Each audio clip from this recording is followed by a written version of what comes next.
Om Tat Sat. Welcome to Thursday evening Yoga Vasistha. Divine blessings to everyone. And I pray that everyone is doing well, doing okay.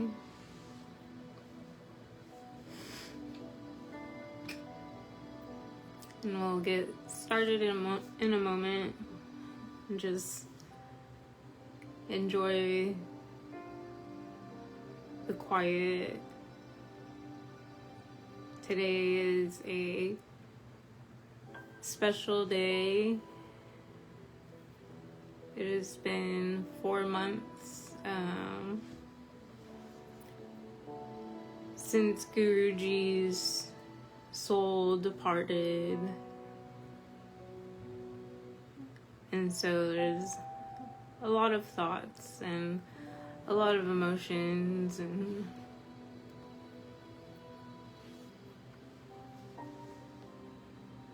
just take this time to remember Guruji and be grateful for his association and all of his teachings that he spread with anyone and everyone, and the impact that he had on many lives. Om Tat Sat, Sadashivaji.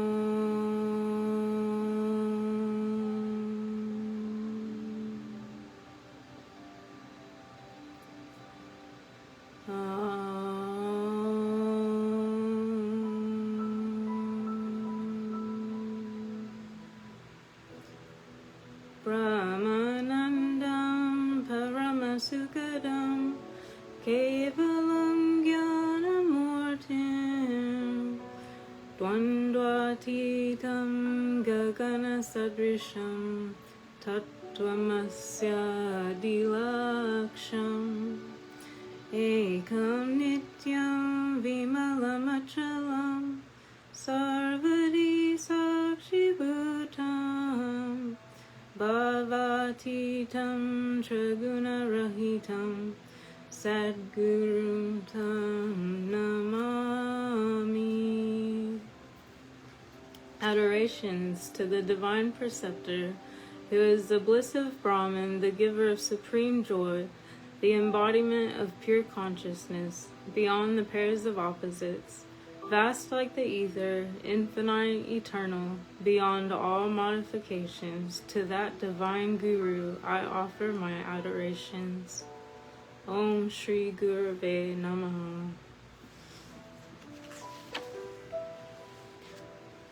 Sarvesham Swastir Bhavatu, Sarvesham Shantir Bhavatu, Sarvesham Purnam Bhavatu, Sarvesham Mangalam Bhavatu, Sarve Bhavantu Sukhinaha, Sarve Santu Niramaya, Sarve Bhadrani Pashantu, Ma Kashitu Bhagavate, Asatoma Sadgamaya, Tamasoma Jyotirgamaya, Mrityurma Amritam Gamaya. Om Purnamada Purnamidam Purnat Purnamudachyate Purnasya Purnamadaya Purnamaveva Shishyate. Om Shanti Shanti Shanti. May there be good health for all. May there be peace for all. May there be fullness, contentment for all. May there be auspiciousness for all. May all be happy, may all be free of troubles, may all see what is good, may sufferings end for all. O Lord, lead me from unreal to real, lead me from darkness to light, lead me from death to immortality. Om, that Brahman, is full, infinite. This, the world process, is full, infinite. From that fullness of Brahman, this fullness of the world process has proceeded. When this fullness is taken away, what remains is full. Om, may there be peace, peace, peace.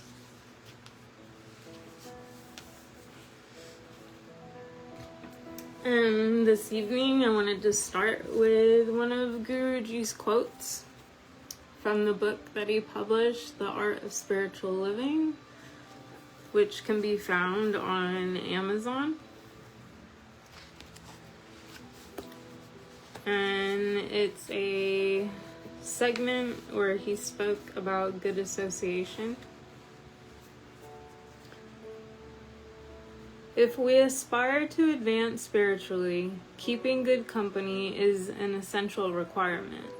We must avoid all bad company, as it drags us into worldly desires, inertia, and dullness, and as a result, it reduces our purity. Evil association is not just external.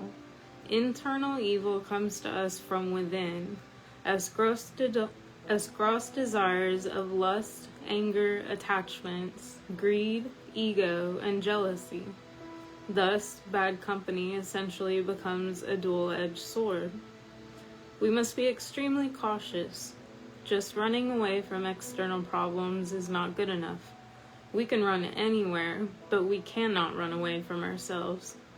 That is why sages encourage us to attend spiritual groups, associate with evolved, like-minded people, and meditate in order to purify our life. Once we get attached to a higher state of consciousness, we start the purification process. And so that was a little snippet from Art of Spiritual Living that Guruji Swami Nikhilananda published last year. And this week we are picking back up on book 1, Mumukshu Vyavahara Prakarana.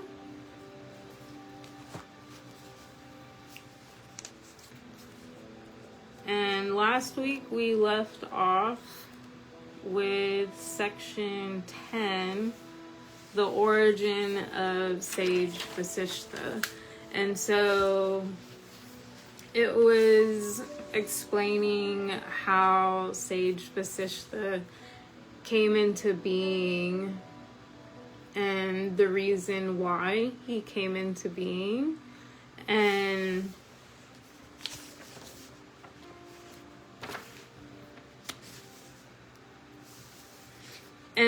the reason why, so Brahman, the creator, willed sage Vasistha into being, but didn't bring him into being in the state of enlightenment already, but brought him into being with that veil of ignorance, with the veil of illusion.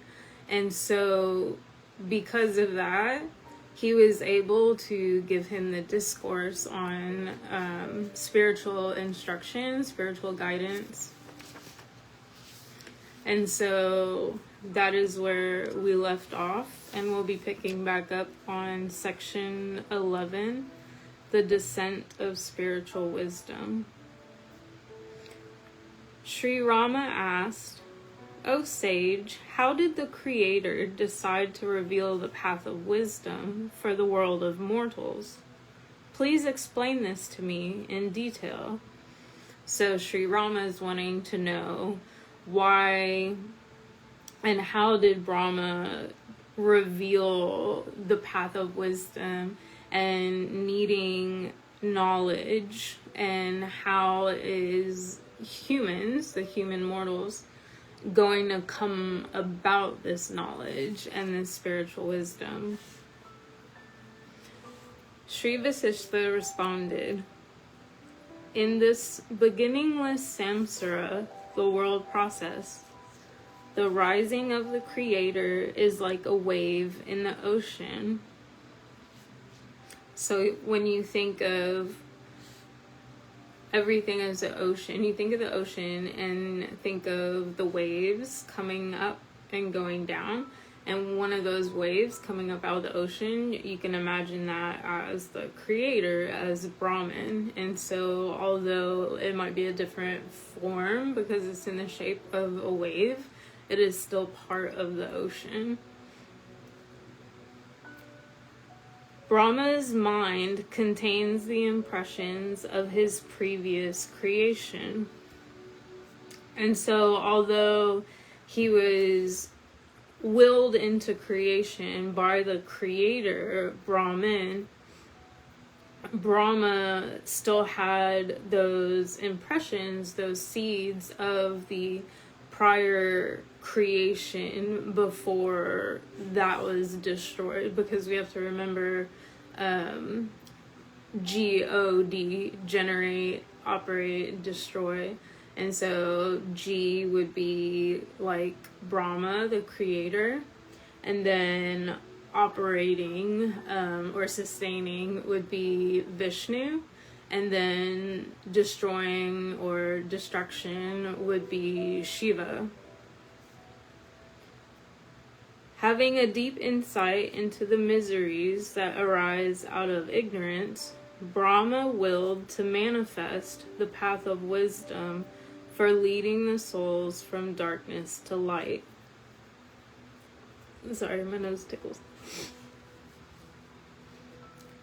So because he already had this insight due to the previous creations and having almost like that memory, he knew that humans, due to ignorance and being blinded and veiled by the cosmic illusion, are miserable and foul. Om Tat Sat Aishaji. And in our human embodiment, although it's the highest gift and the highest embodiment, it is also, it's like that double-edged sword analogy, because at the same time, due to ignorance, we experience pain and sorrow, and we all go through demoniac qualities of anger and greed, lust, jealousy, desires of worldly objects, etc., etc. And so Brahma knew that this was going to happen again, and so he willed to manifest the path of wisdom. And so, because we're humans, we have options, we have free will to make choice. And so one of the choices that we have is the path of wisdom. And that is what takes us from darkness to light. So basically, like being in the dark with ignorance and being veiled by the cosmic illusion, where we don't turn to the self within and we identify with the physical body. We identify happiness or joy as coming from worldly objects or coming from other people, as if they're the source, without understanding that the source of our joy and the source of happiness actually comes from within. Just as he sent me to the mortal world, he also sent other great sages, such as Sanaka, Sanandana, Sanat Kumara, Narada, and others, to teach human beings according to the different stages of evolution. And so other sages and saints were brought into the world, were willed into the world at different times and different stages of evolution to bring the teachings, to open up the minds of the humans so we can evolve on our spiritual path, and humanity can evolve and society can evolve. The spiritual knowledge was first prevalent among the kings who lived under the guidance of the sages. And so back then, all the royalty and everything, they were guided by these enlightened sages, and they would turn to these sages for guidance and advice on what to do, things to do, stuff like that. Therefore, this knowledge is described as Raja Vidya, the royal knowledge. Excuse me. It is also termed as Raja Guhya, the royal secret. And so this is also like the Raja Yoga Sutras by Patanjali. So that's also royal knowledge.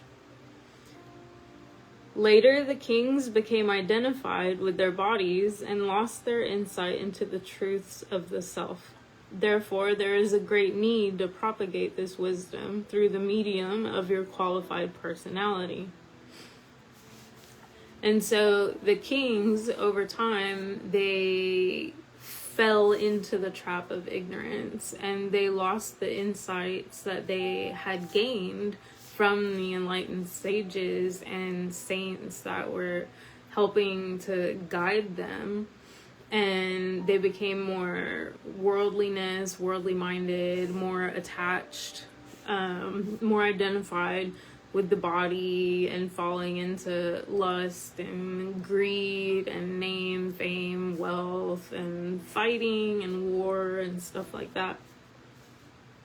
And so there is a great need for more of these sages and saints to be brought in, and through them, as like a medium, pretty much, it was the way of spreading this spiritual knowledge and kind of like steering humans on the right path towards purification of the mind and the heart and the soul, so that they can evolve on their spiritual journey. O Rama, most people develop Rajas Vairagya, dispassion that arises by perceiving pain in the objects of the world. And so this perception of pain is Rajasic in nature. So Rajas is one of the three gunas. There's Rajas, Tamasic, and Sattvic. And anything that's Rajasic is like desire, greed, attachment, ignorance. And so Vairagya, dispassion, it can actually get confusing for some aspirants, because dispassion can be developed on the spiritual journey, but its root is Rajasic in nature, because it's based on conditions. So something is avoided because it is gross. Something is avoided because it is disliked. Something is avoided because it tastes bad, or it smells bad, or it sounds bad. Like, it's due to a condition, and that is why it is avoided. And so that type of dispassion is Rajasic in nature. And so such dispassion is conditional and is sustained by a cause in this world. But You have developed an unconditional form of vairagya. Your dispassion is sattvic, pure. Who does not develop disgust towards filthy objects? But real dispassion is that which arises due to discrimination.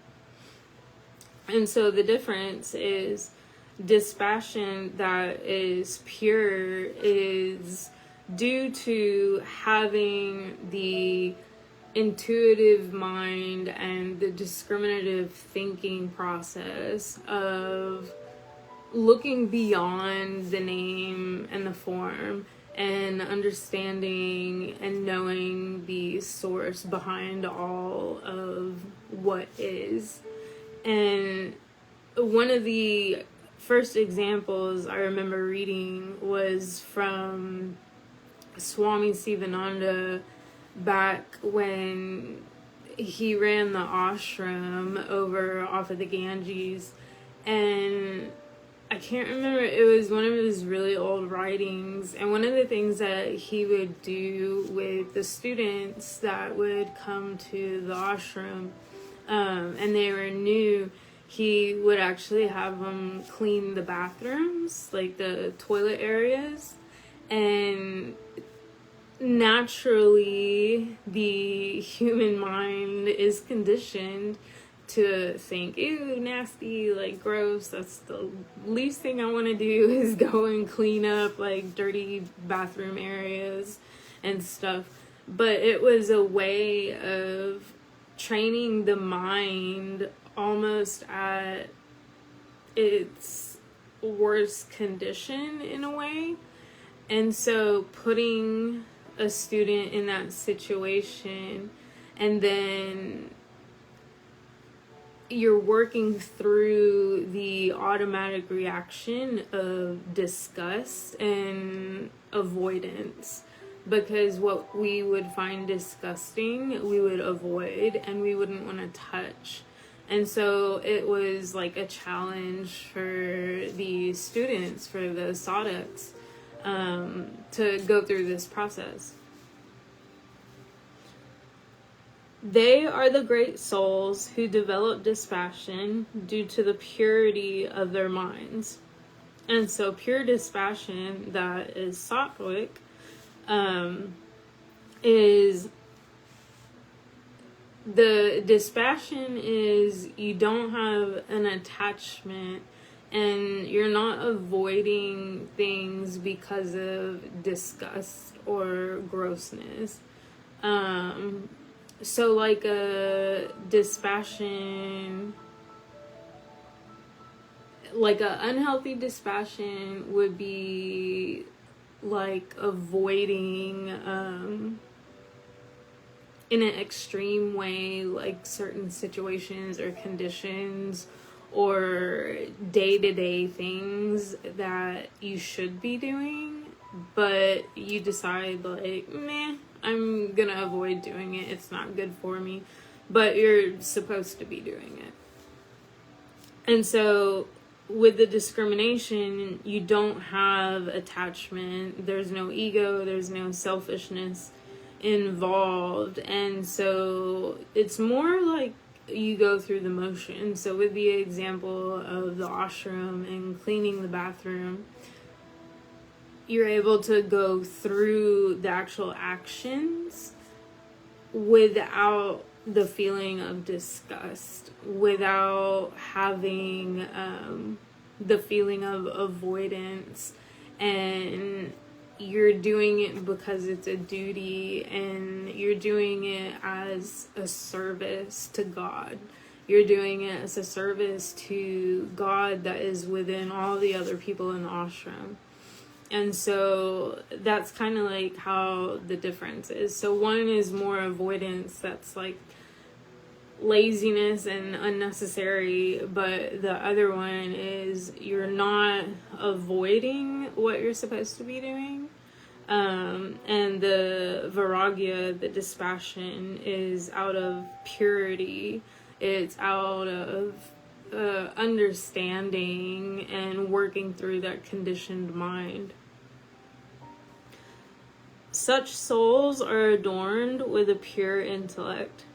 Those who are identified with their bodies and are bound to their desires are like worms and insects in the world process. And so that means when we identify with our body and we're attached to our body and our desires, we're too caught up with our appearance or what other people might think about our appearance or how we sound, how we look, things like that, the way we dress, how our clothes are, basically what other people think. And you're identifying yourself and what you think is a true self with the physical body, but that's on the physical plane.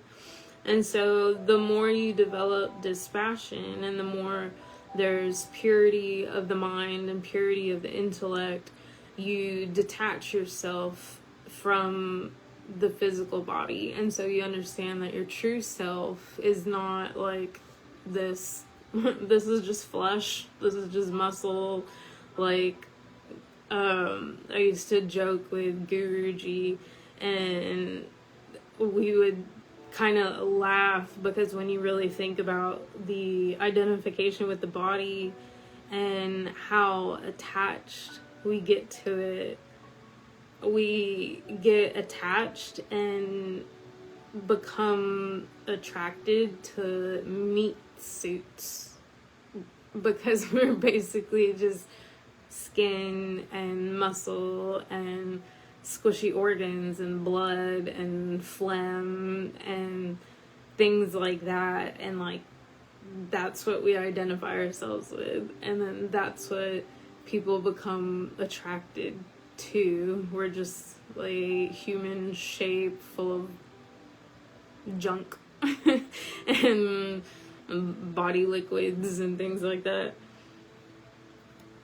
And so we're bound to our desires due to our ignorance, and we're like worms and insects in the world process. So the worms and insects are at like a lower level than human embodiments are.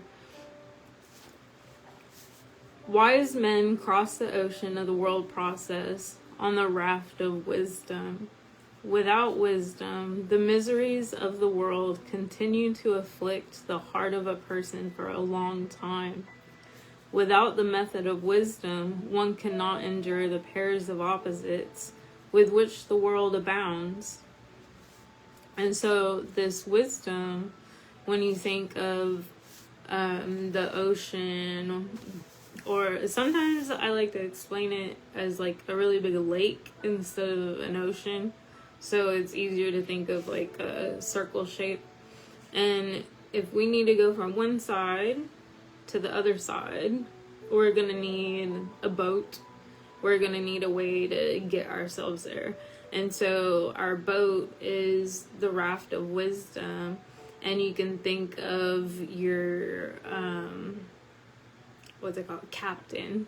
The captain of the boat is our guru, your spiritual teachers, and other passengers on the boat can also be other sadhaks, other aspirants and devotees that are in good association with you.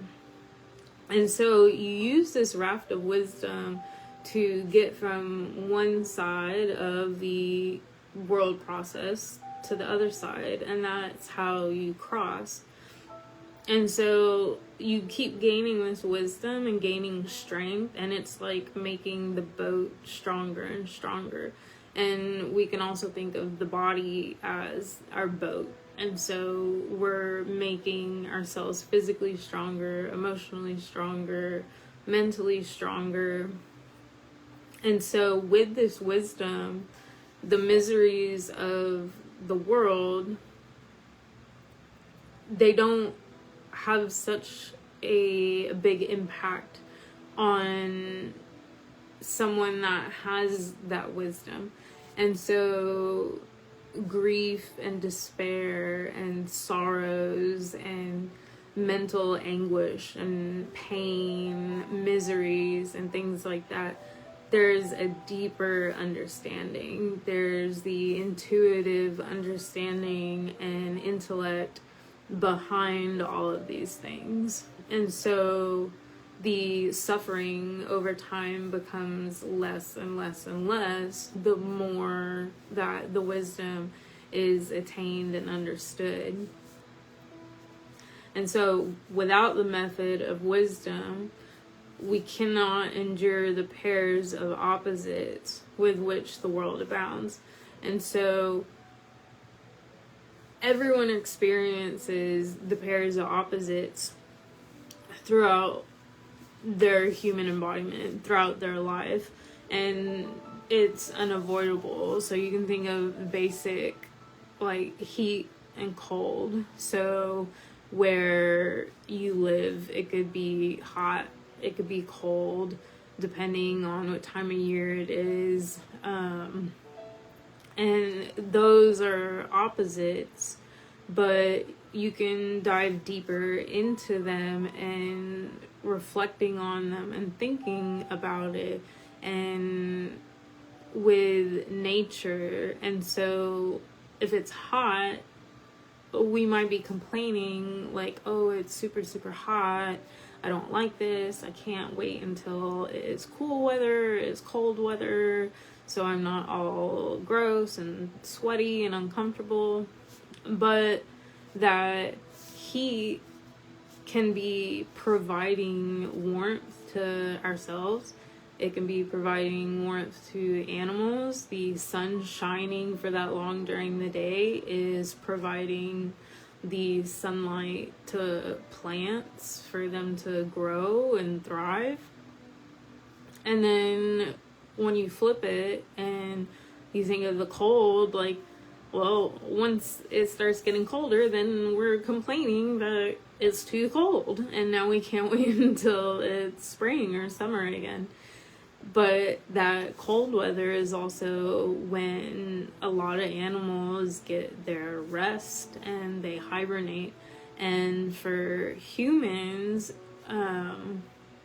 it's not as much of a practice nowadays as it used to, and it might be more of a European thing. And I'm half British because my mother is from England. And so winter time was always like the slow down time, the slow, you reflect, you eat different foods, you make a lot of soups and things like that, and you stay warm. And there was a lot of reflection and reading. And so the cold, we might complain about it, but it's a good time to reflect. And it's a good time to slow down. It's a good time to focus on nourishing ourselves physically and spiritually, mentally.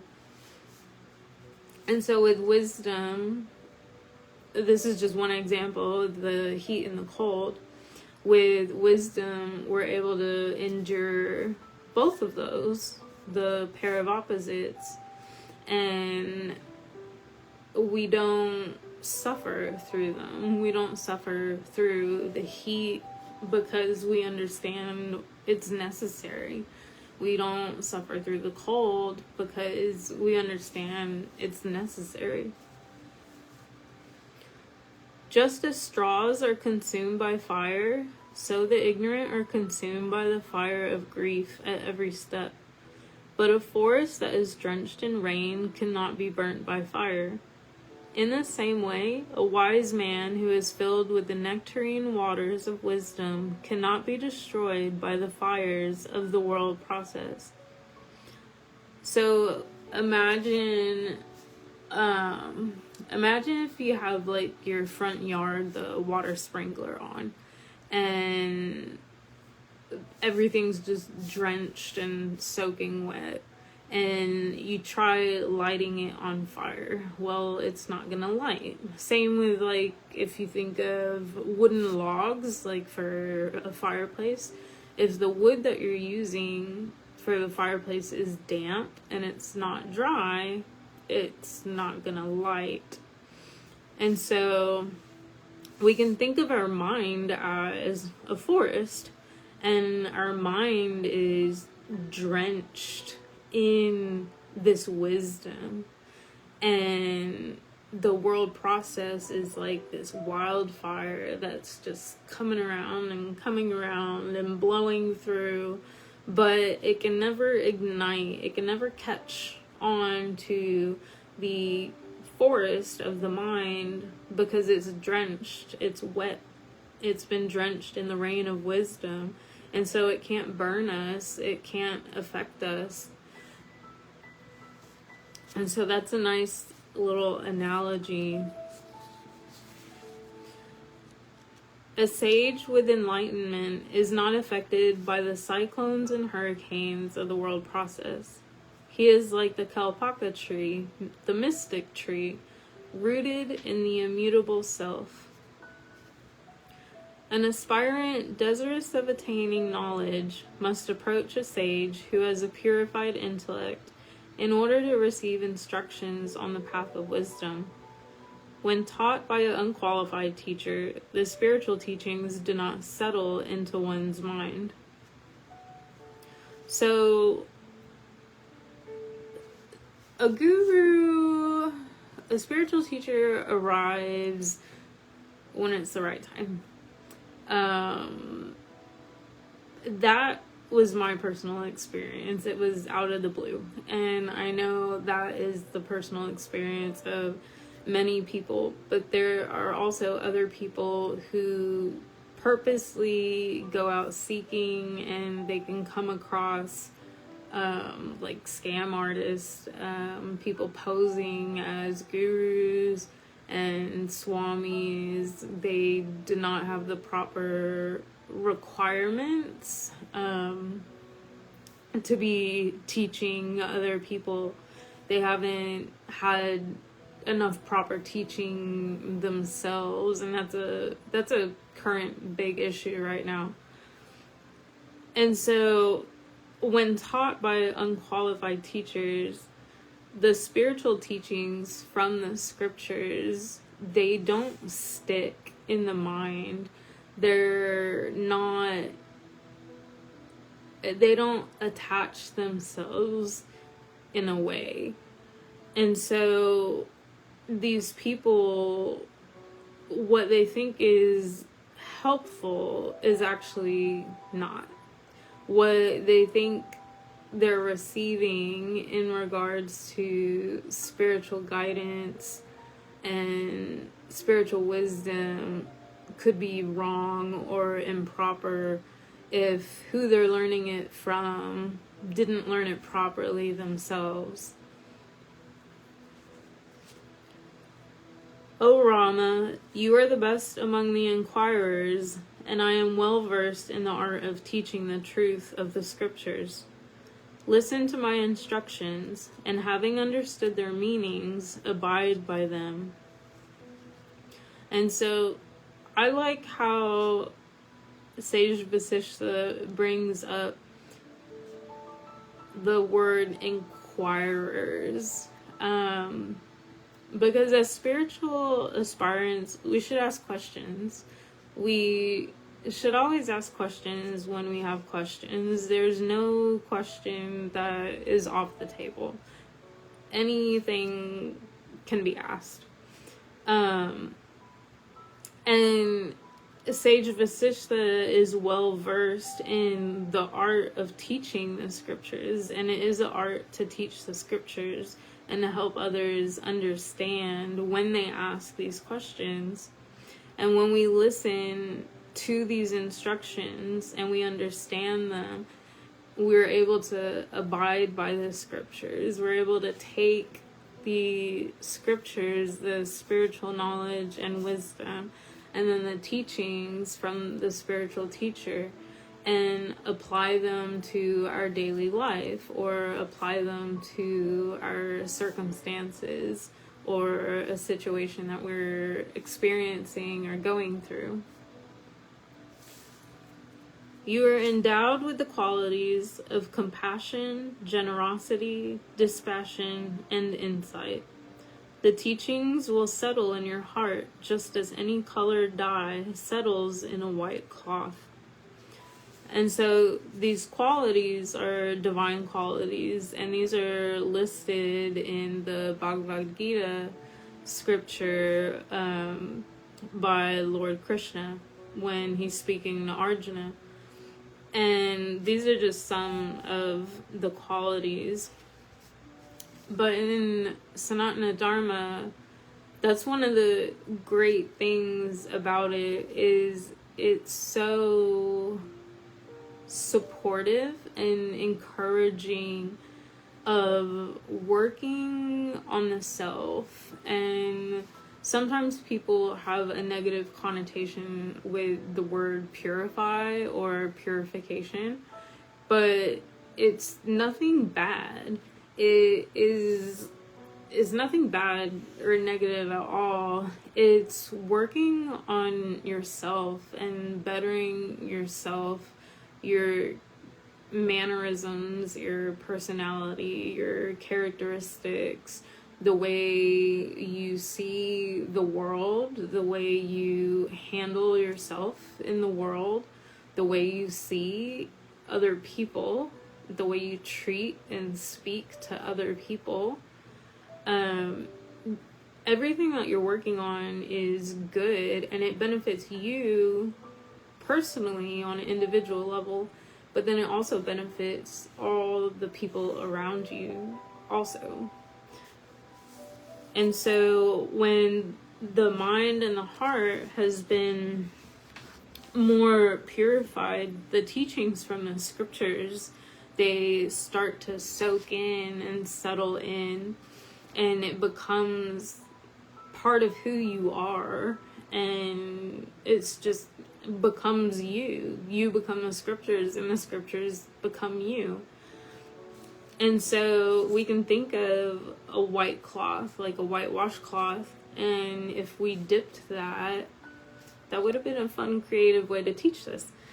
If we dipped it into some colored water, and you can see the colored dye like soak up through the fibers of the fabric, that's how we soak up this nectar of the scriptures, the nectar of the teachings and the wisdom that is being shared with us.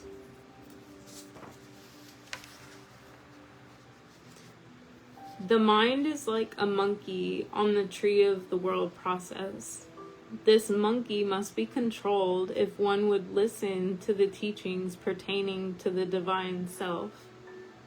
An aspirant must keep himself at a distance from those who are devoid of discrimination and are immersed in evil, and he must take recourse to good association. Excuse me.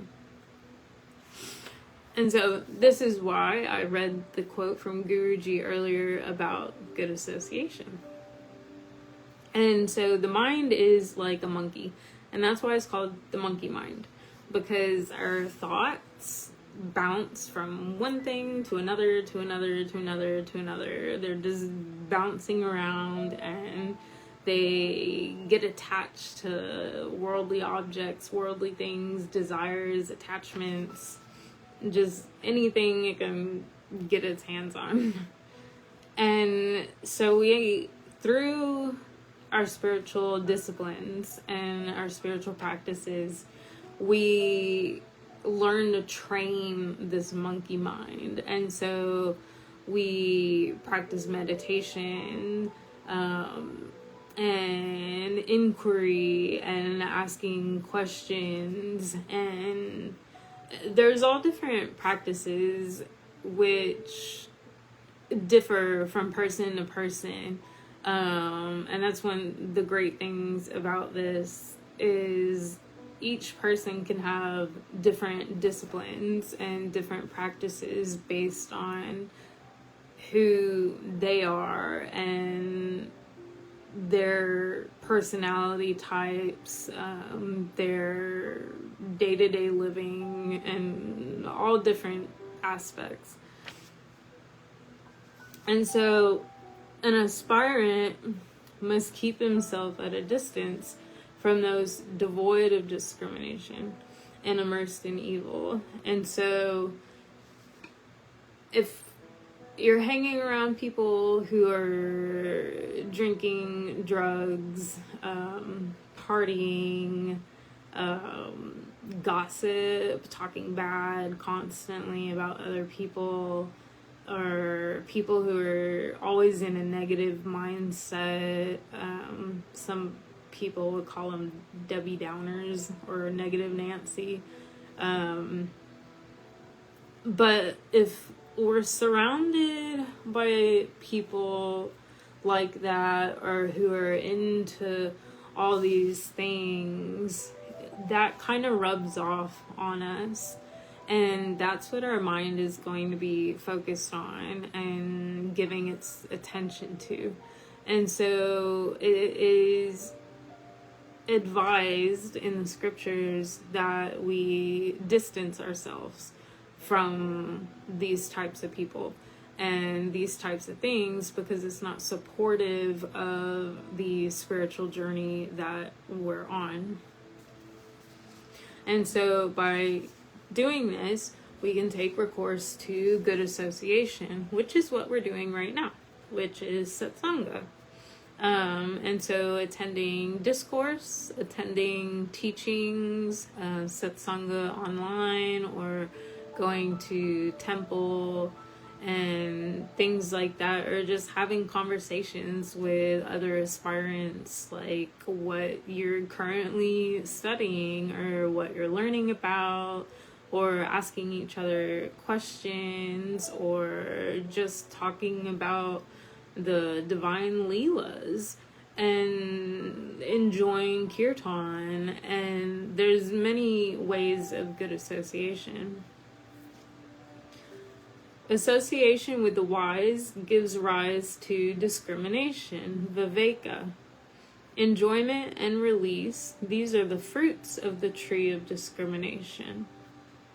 And so discrimination in the context of the scriptures is not the way the word is used nowadays, where the word discrimination is seen in a negative light. This is not that. We're not discriminating against people. We are not being judgmental or mean or cruel towards other people. Discrimination in regards to the scriptures is having discriminative thinking in our thinking process in regards to what is real, what is unreal, what's truth, what is not truth. And so you're able, it's like a discernment. And so you're able to see things and understand things for what they are, such as not giving into temptations of stuff, because you can understand where it's going to lead you and how it's not going to benefit you in the long run. And so that's the discriminative thinking. There are 4 gatekeepers at the Palace of Liberation: Shama, serenity; Vikar, reflection; Santosh, contentment; and Satsanga, good association. And Swami Jyotirmayanandaji has written, it's like a small book, and it's called The 4 Gatekeepers. And you can find that also on the yrf.org website. And that is one that Guruji always recommended people to read. All of these must be pursued with effort. Effort is extremely important. Self-effort. Constant effort is very important, no matter what's going on, how your day is going. Sometimes your effort is going to seem smaller on some days, and then sometimes your effort is going to seem a lot bigger on other days. It'll be different. But as long as you're putting in whatever effort you can, just keep pursuing these things. Pursue serenity, a serene mind. Pursue reflection and take time to reflect on the scriptures and the teachings.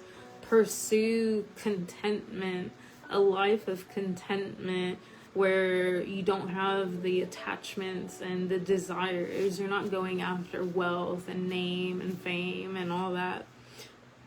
Pursue good association, satsanga, instead of pursuing going out night clubbing or going out drinking with friends and basically wasting time away. Pursue good association. Pursue uplifting, supportive friends and family and people, and talk about the scriptures, talk about God, talk about uplifting, helpful, supportive things. So all of this takes effort. If one cannot follow all four, then he must practice only 3 from these. If this is difficult, he should follow any 2. And even if he were to follow only 1 of these 4, the other 3 will join him as he advances.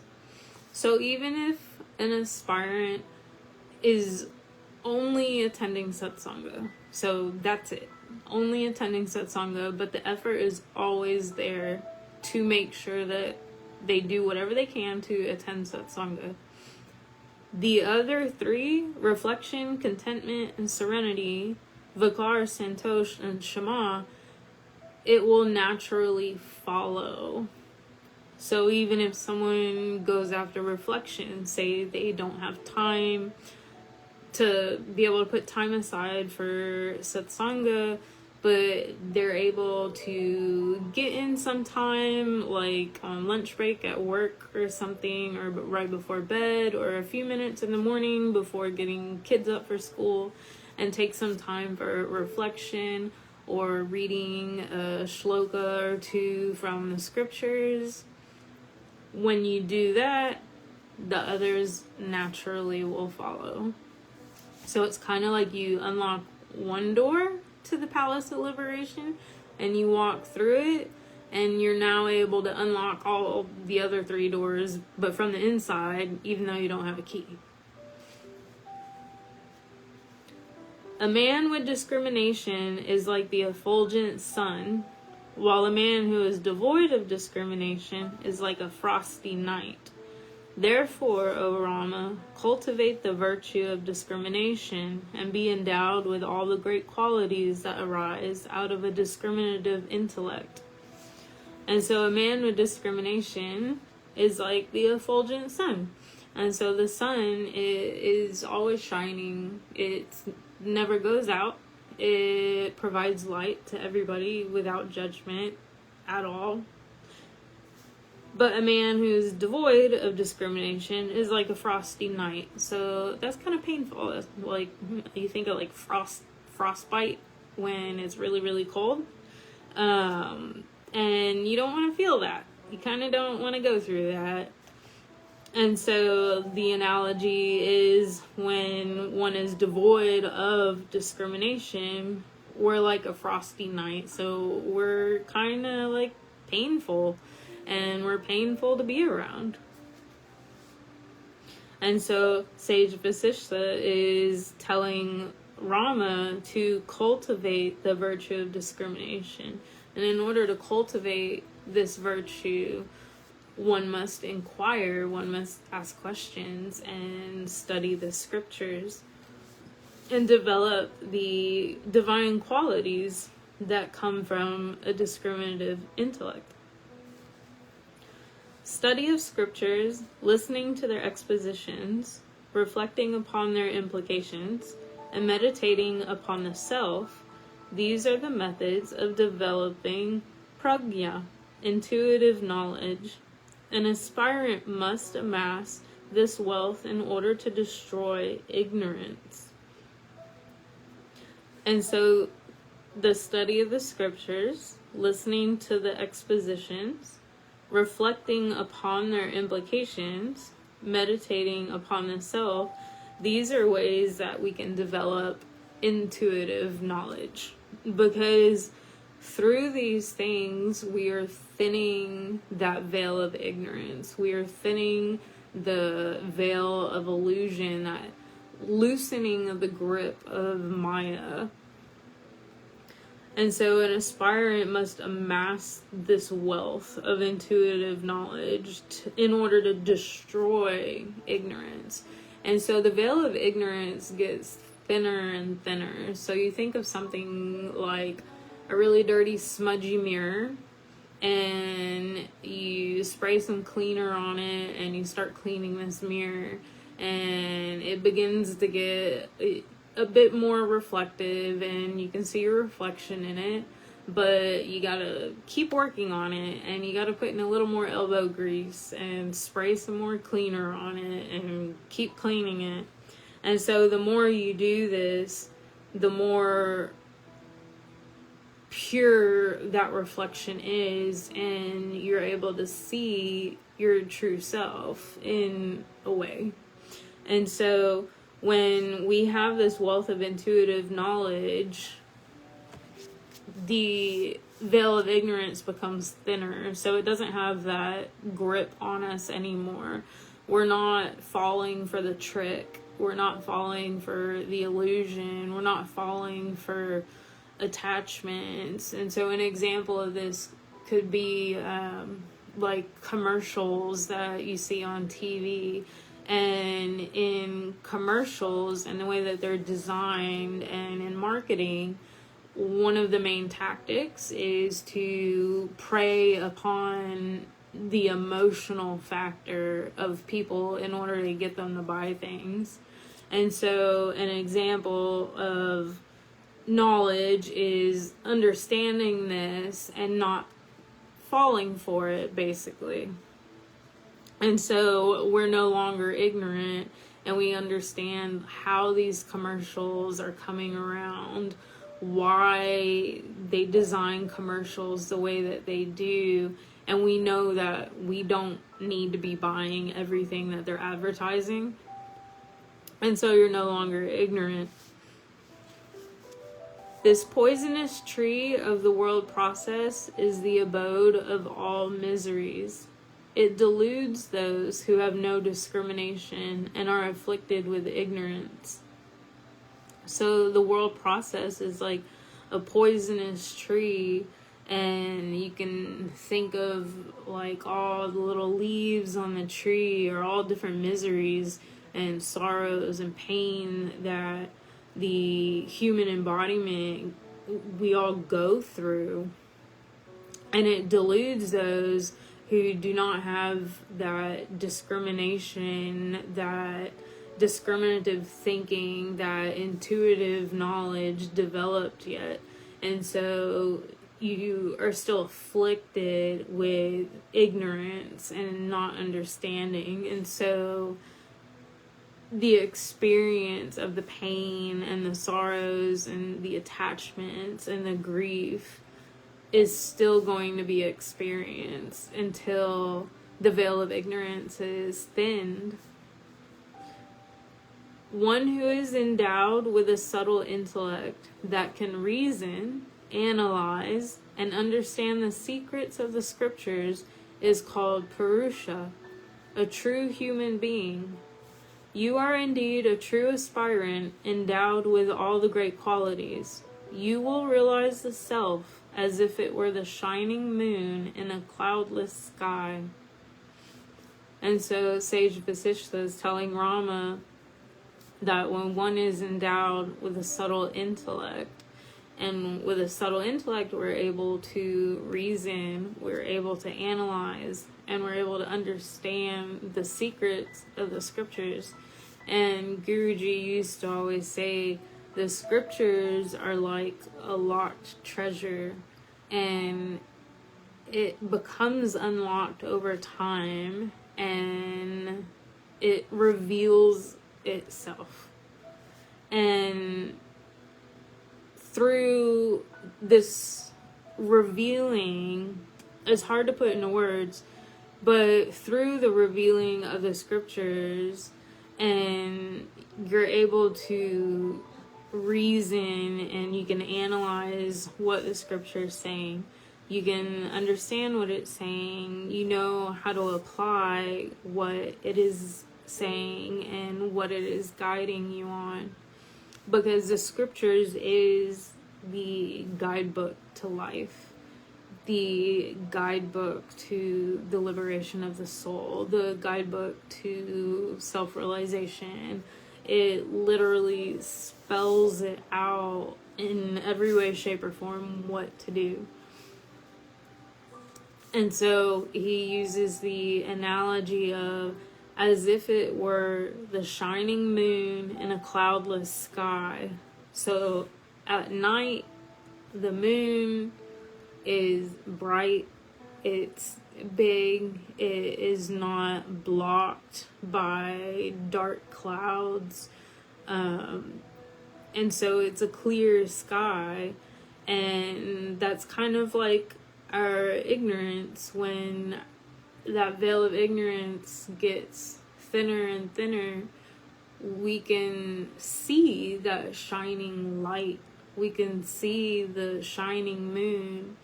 The clouds, whether night or day, the clouds have dissipated and are no longer blocking that light, and we're able to soak up that light, and you realize the true self in everything, in every being, in every animal, in every atom. You realize the self in the scriptures. You realize the self in other people. Everything is the self at that point. And so this ends. I went a little bit over time, but that's okay. So this ends section 11, which was the descent of spiritual wisdom. And next week will be section 12, the evils of the world process and the glory of wisdom.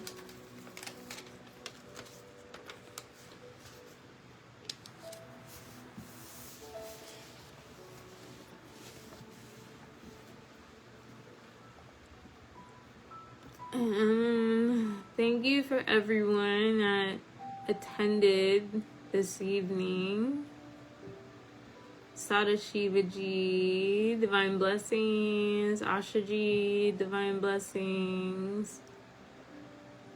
How's the weather in Texas now? It's getting warmer here in California. It is getting warmer. It is almost hitting about 90 degrees in the middle of the day.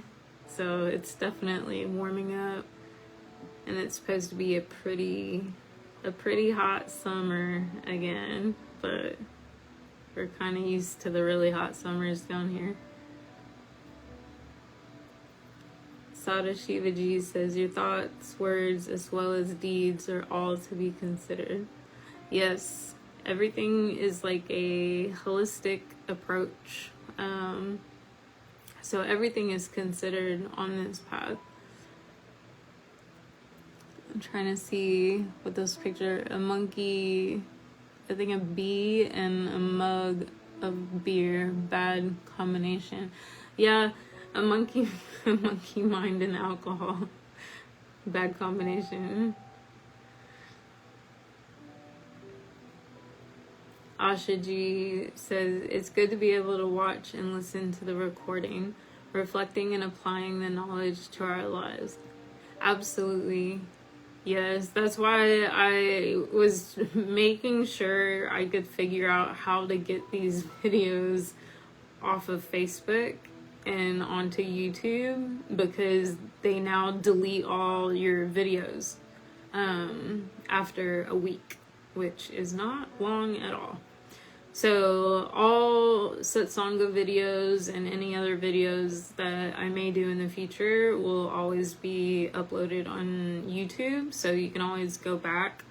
And I'm still debating on how to title the videos within the playlist, so it's easier to navigate which one you might specifically be looking for. So I might go back and title them with what section we're covering.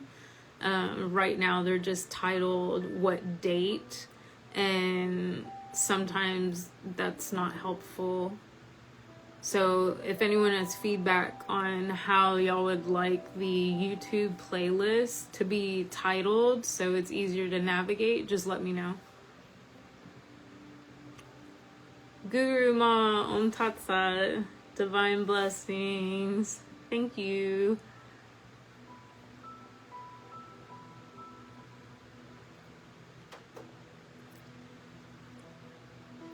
Divine blessings, everyone. And I pray everyone is healthy, happy, safe, warm. And I pray for everyone who's struggling physically, mentally, emotionally, with anything personal in their lives or what's going on in the world today.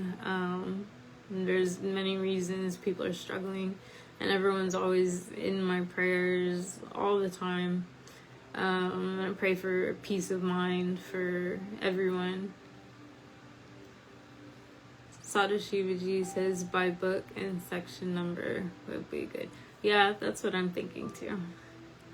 Divine blessings, everyone. Om Tat Sat. Thank you for attending Satsanga.